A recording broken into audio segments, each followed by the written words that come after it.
পাশবিক নির্যাতনের ঘটনায় থানায় মামলা হয়েছে, তবে এখনো কাউকে গ্রেপ্তার করেনি পুলিশ। এদিকে নির্যাতিত গৃহবধূ এখনো কাতরাচ্ছেন হাসপাতালের বিছানায়। নওগাঁ প্রতিনিধি একে সাজুর রিপোর্ট, জানাচ্ছেন এহসানুল হক শাওন। নওগাঁর পত্নীতলা উপজেলার স্বাস্থ্য কমপ্লেক্সের বিছানায় গত 4 দিন যন্ত্রণায় কাতরাচ্ছেন গৃহবধূ মাহবুবা আক্তার ববি। এখনো দুঃস্বপ্ন হয়ে ধরা দেয় স্বামী ও শ্বশুরবাড়ির লোকদের নির্যাতন। আবার বলে যে দাঁড়াও, না দাঁড়ালে হলো আবার মারবো। তখন আমি ভয়ে আবার দাঁড়ানোর চেষ্টা করি, কিন্তু দাঁড়াতে পারি না।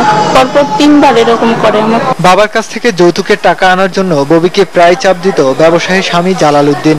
যৌতুকের টাকা দিতে অপারগতা জানালে শুক্রবার লাঠি আর রড দিয়ে ববির 2 পা ও হাতের আঙুল থেতলে দেয় স্বামী জালাল। বিষাক্ত ইঞ্জেকশন দিয়েও ববিকে হত্যার চেষ্টা চলে।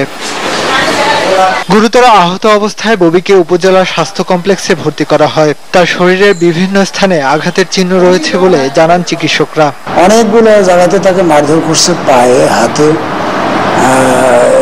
পায়ের হাঁটুর গিরাতে, এসব জায়গাগুলোতে অনেকগুলো ইনজুরি আছে, মাল্টিপল ইনজুরি এক কথা। এদিকে ববি নির্যাতনের ঘটনায় ক্ষোভে ফুঁসে উঠেছে এলাকাবাসী। অপরাধীদের আইনের আওতায় এনে দৃষ্টান্তমূলক শাস্তির দাবি তাদের।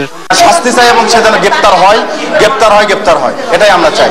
আর যেন কোনো নারী স্বামীর হাতে এরকমের নির্যাতন না হয়, এই পরিবেশটা ফিরে আসুক। ঘটনার পর থানায় মামলা হলেও এখনো কেউ গ্রেপ্তার হয়নি। তবে আসামিদের ধরতে অভিযান অব্যাহত আছে বলে জানিয়েছে পুলিশ। মামলা হওয়ার পর থেকে আমরা সে আসামি গ্রেপ্তারের জন্য বিভিন্ন জায়গায় অভিযান করতেছি।